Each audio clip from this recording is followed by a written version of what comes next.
Ginulantang ng ahas na yan ang isang residente sa Kalumpit, Bulacan. Gumagapang pa ang ahas hanggang sa makalabas ng bahay.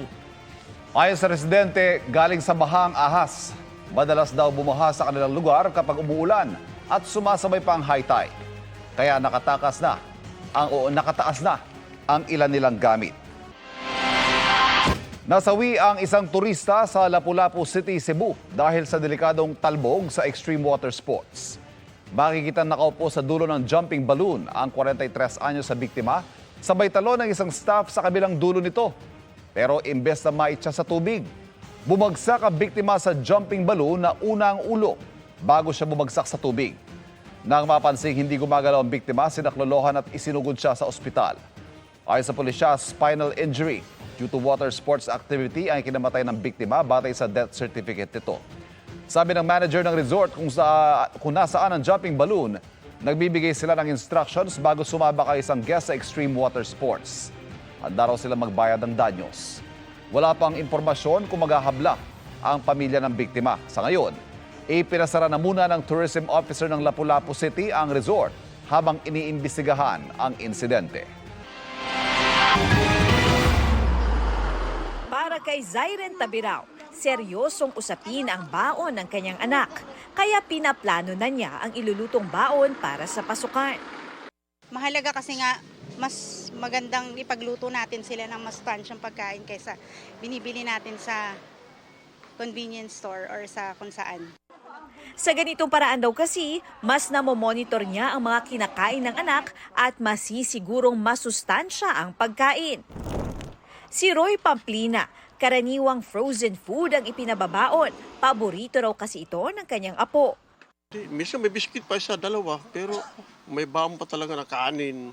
Biyabaw na namin kanin. Malaking bagay ang school baon na dapat ay 1/3 ng recommended intake o REI ng isang bata. Ayon sa Food and Nutrition Research Institute o FNRI, mahigit 1,300 kilocalories kada araw ang kailangan ng batang edad 3 hanggang 5 o yung mga nasa kinder. Mahigit 1,500 kilocalories naman sa edad 6 hanggang 9 na nasa elementary school age. Mahigit 2,000 kilocalories naman para sa 10 to 12 years old. Pero base sa nutrition survey, malaking porsyento ng kada age group ang bagsak at hindi achiever ng sapat na nutrisyon. Sabi ng isang nutritionist, mahalagang mapaghandaan ang mga ipinababaon sa mga bata. Ilan sa mga tips ng FNRI para maging masustansya ang baon ng estudyante ay planuhin in advance ang baon ng bata. Kung packed lunches, dapat ay may laman ito galing sa 4 food groups, halimbawa ay kanin, fried chicken, buttered vegetable at may prutas as side dish. Kung sandwich, iba-ibahin ang palaman tulad ng tuna, cheese, itlog o chicken. Magandang lagyan ng gulay din tulad ng lettuce, kamatis o pipino. Pabaunan ng gatas o fruit juice bilang inumin. Tiyaking malinis ang tubig na baon. Mas mainam din kung nakalagay sa thermal o insulated lunchbox ang baon. Dagdag pa ng nutritionist, hanggat maaari huwag din araw-arawin na prito ang ipabaon o dapat sanayin din ang mga bata sa pagkain ng prutas. Kung iba't ibang lasa po ng pagkain yung titikman nila sa kada araw, mawawala po yung preference na yon for strong flavored foods, no? So kaya ini-encourage natin kung anong kinakain ng pamilya, yun din yung kinakain ng bata. Para sa GMA Integrated News, Katrina Son, nakatutok 24 oras.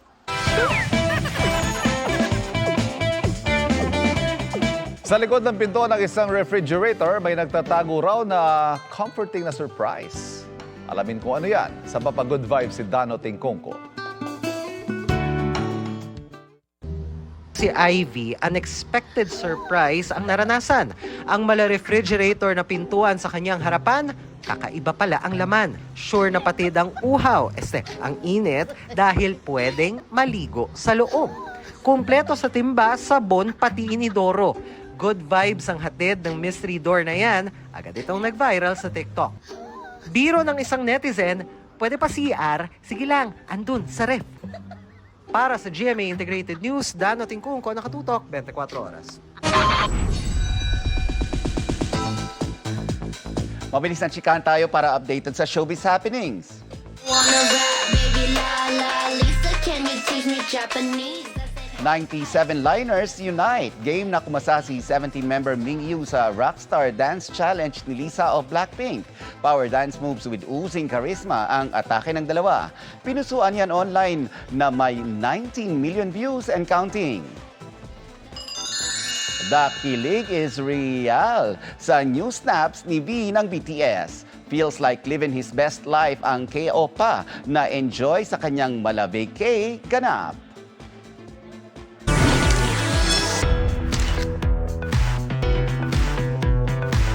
Full of class and glam ang GMA Gala 2024 kagabi na dinaluhan ng Kapuso and Sparkle stars, executives, and personalities. Silipin yan sa aking chika.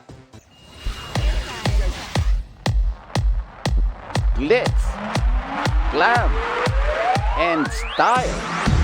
The stars definitely aligned at the GMA Gala 2024.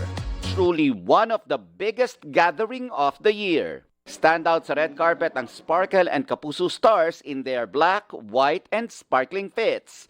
Respetadong executives, pati anchors and reporters ng GMA Integrated News. Kabilang sa mga nagbukas ng programa, si Asia's Limitless star Julian San Jose na nag-flex ng kanyang vocal prowess at powerhouse dance moves ni na Raver Cruz, Miguel Tan Felix at Rochelle Pangilinan. Present sa gala ang GMA executives sa pangunguna ni na GMA President and CEO Gilberto Arduavit Jr., Executive Committee Chairman Joel G. Jimenez, Chief Financial Officer Felipe S. Yalong, at GMA Network Senior Vice President Attorney Annette Gozon Valdez. Bukod sa pagdiriwang ng 74th anniversary ng GMA Network, itinuturing din ang gala bilang Thanksgiving party para sa mga biyayang natanggap ng network. People ask us, what is the secret behind the longevity and success of GMA? The answer is right here in this ballroom. You are the reason for our success. Our journey was made possible only because we stand in the shoulders of the brightest stars. Exceptional creatives, excellent professionals, valued partners, and our beloved viewers. Awards were given last night para sa efforts ng Kapuso stars. Sina Kylie Padilla at David Licauco ang Best Dressed Stars of the Night. Young Stars of the Night, sina Sofia Pablo at Allen Ansay. Ang real-life couples na Julie Ver. Pati ang Isagel Duo, ang Couples of the Night. Korean oppa Kim Jisoo got the Red Carpet Scene Stealer Award. Hall of Famers naman sina Alden Richards, Bea Alonso, Dingdong Dantes, Marian Rivera at Heart Evangelista. Nakuha naman ni na Andrea Torres, Sanya Lopez, Barbie Fortesa, Kailin Alcantara, Bianca Omali at Ruru Madrid ang Sparkle Choice Awards. Present din ang It's Showtime hosts led by Vice Ganda. First time din kinanta ng live ni Julian ang bagong Kapuso theme song. Ang sarap ng feeling na everyone is here. So I think ito yung bonding or lahat tayo magkakasama, not just GMA but all of our partners. Dumalo rin ang mga kilalang executives at personalidad mula sa larangan ng telebisyon, negosyo at gobyerno, kabilang si First Lady Luis Araneta Marcos. On its third year, beneficiary pa rin ng GMA Gala ang GMA Kapuso Foundation. Itinurn over kagabi ang donation para makatulong sa students and educators across the country. Tinanggap ito ni GMA Kapuso Foundation Executive Vice President and COO Ricky Escudero Katibog. Kapapasok lang na balita mga kapuso, nagkasundo ang China at Pilipinas ng arrangement kaugnay ng rotation and resupply missions sa Ayungin Shoal ayon sa DFA. Kinikilala ng parehong panig na kailangang pahupain ang sitwasyon sa South China Sea at idaan sa dialogue o pag-uusap ito. Ngayong maulan, ang isa sa mga masarap ka-partner ng sweater weather ang mainit na good food. Siyempre, top 1 riyan ang lugaw at mami. Tubong lugaw nga raw ito sa mga negosyante at baka ikaw, kita mo rin ang tagumpay. Tinutukan niya ni Katrina Son. Kahit tagulan, may tubong lugaw ka raw. All-weather man ang paboritong lugaw ng mga Pinoy, mas hinahanap-hanap daw ito tuwing rainy o cold weather. Kaya pagpupundar ng lugawan ang naging diskarte ni Erlinda. Sa puhunang 5,000 pesos, doble raw ang kinikita ng kanyang lugawan. Nag-umpisa lang po to sa 15-15. Ano po yun? 50 na plato, 50 na baso. Dahil sa lugaw po yun, yan ang pinagpagawa ko ng bahay. Tapos yung mga anak ko, yung mga apo ko na may mga kanya-kanya, nakakatulong din ako sa kanila. Sa negosyong lugaw rin na pag-aral ni June Pascual ang mga pamangkin. Mura at only lugaw niya na nakaka 500 to 700 servings sa isang araw.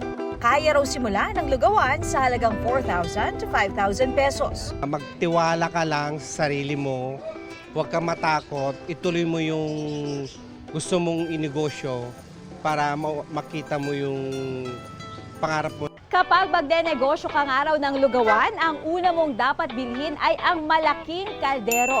Sunod naman syempre ang gasol. At kapag may extra budget ka pa, pwede ka rin bumili ng katulad nito na estante na lalagyan mo ng iba't ibang toppings para sa iyong lugaw. Syempre, secret pa rin ang masarap na timpla ng lugaw. Huwag daw itong gawing masabaw o matubig.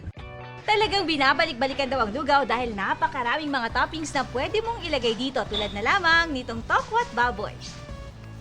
Kasama rin sa mga patok na lugaw toppings ang isaw at tumbong. Nariyan din ang taba ng baka at taba ng baboy. At classic na katandem nito na lumpiang toge at hard-boiled egg. Pang laman siyan din po yung lugaw. Sa mga katulad po namin nagtitipid na estudyante. Kasi masarap na po, nakakabusog po. Bukod sa lugaw, patok din sa tagulan ang mamihan. Lumakas po siya. Tapos, lalo pong lumakas nung umulan, nung mainit po, malakas na rin. 3, 4 na kaldero. Ano man ang negosyong sisimulan, lugawan man o mamihan, lagi raw iisipin na sa huli, customer satisfaction ang dapat malasap. Para sa GMA Integrated News, Katrina Son, nakatutok 24 oras. Mga kapuso, patuloy na tumutok sa mga balita. Mag-subscribe sa GMA Integrated News sa YouTube. Sa mga kapuso abroad, samahan niyo kami sa GMA Pinoy TV at www.gmanews.tv.